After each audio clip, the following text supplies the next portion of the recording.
El día de hoy vamos a analizar la siguiente derivada parcial de la función fx, y igual a x al cuadrado por seno de y más 3x más y al cuadrado por coseno de x. Aparte nos piden evaluar los puntos 0, pi, 0, pi de una vez realizadas las derivadas parciales correspondientes.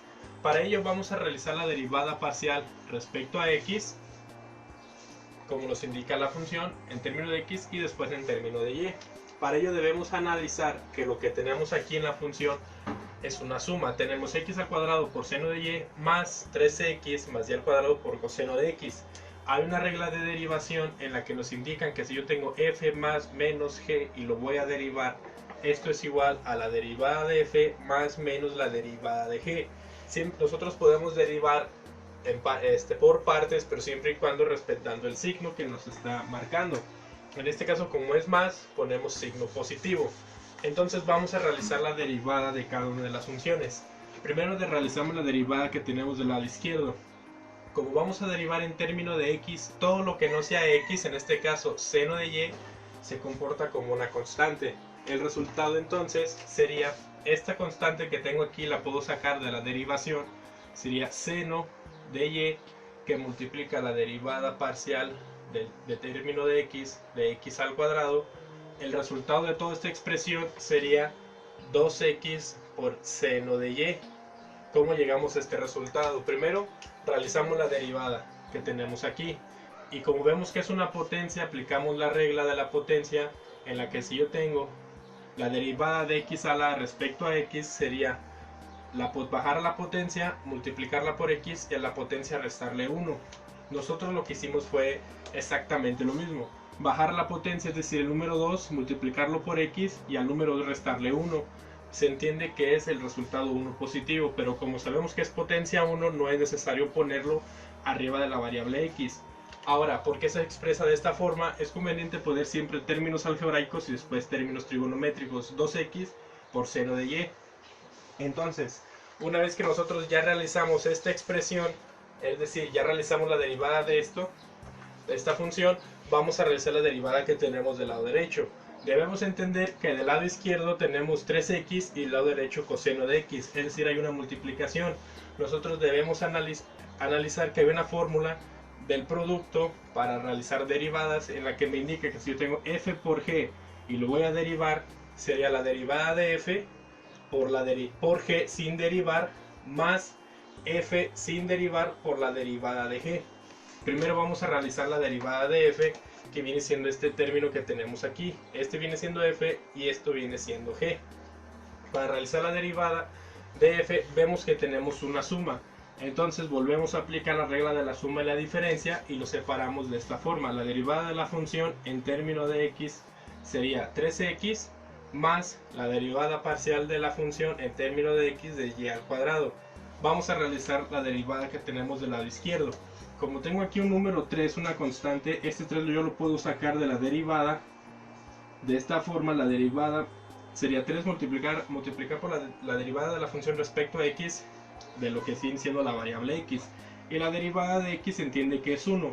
Ahora, toda esta expresión que vale 1, vamos a multiplicarla por x, el resultado, perdón, vamos a multiplicarla por 3, el resultado sería 3.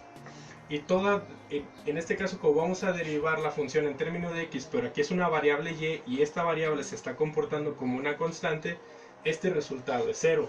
Entonces, la derivada de la función f de toda esta expresión, el resultado sería 3. Vamos a ponerlo entonces en la fórmula como nos está representando. Entonces tenemos f que multiplica g, y esto lo vamos a derivar, sería la derivada de f, que ya vimos que es 3. La derivada de 3x es 3 y la derivada de y al cuadrado, como es una constante, sería 0. Todo esto multiplicado por coseno de x, y todo esto más f, que viene siendo toda esta expresión, 3x más y al cuadrado, y todo esto multiplicado por la derivada de, en este caso, coseno de x, que se entiende que es menos seno de x. Nosotros ya realizamos entonces las derivadas correspondientes. Ahora vamos a realizar la suma que nos está indicando aquí arriba. Primero debemos poner la derivada parcial respecto a x de esta expresión, que es 2x, vamos a ponerlo aquí, 2x por seno de y. todo esto más 3 por coseno de x, y todo esto más, como lo estamos representando aquí, 3x más y al cuadrado, todo esto por menos seno de x. ¿Ok? Entonces, como ya lo representamos así, de esta expresión, vamos ahora a evaluar el punto. Nosotros ya llegamos a la derivada parcial de esta expresión, que es todo este término. Ahora vamos a evaluar los puntos. En este caso, 0, pi. 0 representa las x, pi representa las y. Donde se encuentran las x voy a poner 0, donde se encuentran las y voy a poner pi. Me quedaría entonces 2 que multiplica a 0 por seno de pi, y esto más 3 que multiplica al coseno de 0, más esto sería 3 por 0 más pi al cuadrado, porque tenemos ya al cuadrado, y todo esto por menos seno de 0, ya que tenemos menos seno de x. ¿Cuál sería el resultado de toda esta expresión? Vamos a hacerlo por partes. 2 por 0 se entiende que es 0.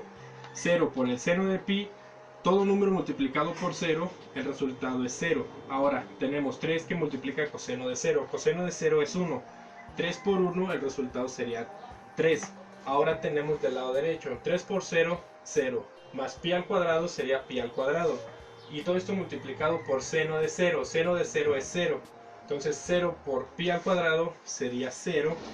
El resultado de toda esta expresión sería 3. Entonces, realizando la derivada parcial en términos de x y evaluando estos puntos que tenemos aquí, 0, pi, del resultado de la expresión, tenemos que el resultado es 0. Entonces tenemos evaluado en términos de x, el resultado es 3. 0 más 3 más 0, en este caso el resultado sería 3. Ahora vamos a analizarlo, pero en términos de y. Ya sabemos que evaluada en x, los puntos nos los van a dar en este caso, gracias a la derivada parcial, el resultado 3. Ahora vamos a analizarlo, pero en términos de y. ¿Cómo nos quedaría esta expresión? Vamos a hablar primero de esto que tenemos acá, para no confundirnos. Ahora, en vez de que sea x, va a ser y. Tenemos y y.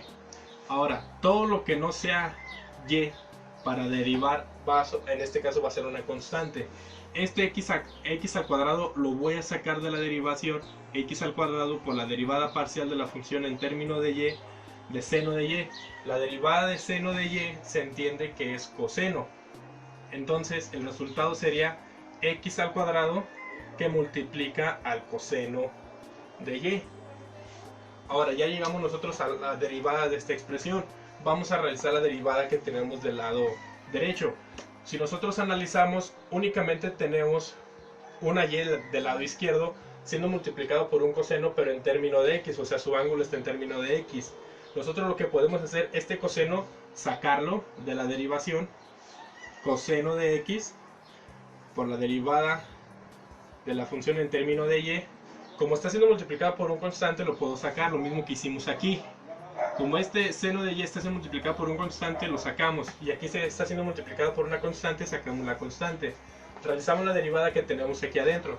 ¿Cómo la realizamos? De manera directa, para no hacer realizar tantos pasos. Si yo tengo entendido que toda derivada en términos de y, que no sea y, va a ser una constante, es decir, 3x va a ser una constante, y la derivada de una constante se entiende que es 0, entonces este resultado que tengo aquí es 0, ¿verdad? Entonces, al realizar la derivada de y al cuadrado, voy a utilizar la regla de la potencia, en la que me indica que yo voy a bajar el número 2, lo voy a multiplicar por y, y al número 2 le voy a restar 1. Es decir, este término que tengo aquí es 0, y este término que tengo aquí es 2y. Para llegar a 2y se hace lo siguiente: la derivada en términos de x a la potencia a, es decir, bajar la potencia, multiplicarla por x y a la potencia restarle 1. ¿Qué fue lo que hicimos? Bajar la potencia, el 2 lo bajamos, lo multiplicamos por y al 2 le restamos 1, que se entiende que es 1 positivo, y no es necesario poner y a la 1 porque se entiende que es potencia 1. Entonces, una vez que nosotros tenemos este término ya realizado y sabemos el resultado de esto, sería el coseno de x va a multiplicar pero a 2y, y es preferible poner el término algebraico primero y después el término trigonométrico, como tenemos aquí, 2y por coseno de x. Nosotros ya llegamos a la derivada parcial en términos de y. Vamos a realizar la suma. El resultado de la suma sería, voy a ponerlo en esta parte, sería x al cuadrado por coseno de y más 2y por coseno de x. Todo esto es la derivada de la función en términos de y, ¿verdad? Entonces nosotros ya llegamos al resultado de esta expresión, pero ahora en términos de y, y lo que vamos a hacer es ahora evaluar el punto, pero de la misma forma que lo hicimos anteriormente en términos de x, ahora en términos de y. Vamos a ver qué nos da como resultado. Donde se encuentra la x, voy a ponerlo de esta forma, derivada de la función en términos de y aquí vamos a evaluar los puntos 0 y pi. Donde se encuentra x vamos a poner 0, entonces sería 0 al cuadrado por coseno, como es y vamos a poner el coseno de pi, más 2 por y, pero como sabemos que y viene siendo pi, vamos a poner 2 por pi por coseno de x. Coseno de x, perdón, coseno en este caso de 0, ya que estamos nosotros evaluando en los puntos 0, pi. Ahora vamos a realizar las operaciones correspondientes. 0 al cuadrado se entiende que es 0, 0 por coseno de pi, todo número multiplicado por 0 da 0. El resultado de esta expresión aquí sería 0. Ahora 2pi, 2 por pi sería 2pi. Y este término 2pi por coseno de 0 es 1, y multiplico 1 por 2pi, el resultado es 2pi. Ahora, nosotros ya llegamos al resultado, y como ya evaluamos ahora en términos de y, el resultado es 2pi. Y es hasta aquí donde nosotros llegamos al resultado. Nos vemos en la próxima, les agradezco muchísimo su tiempo. Hasta luego.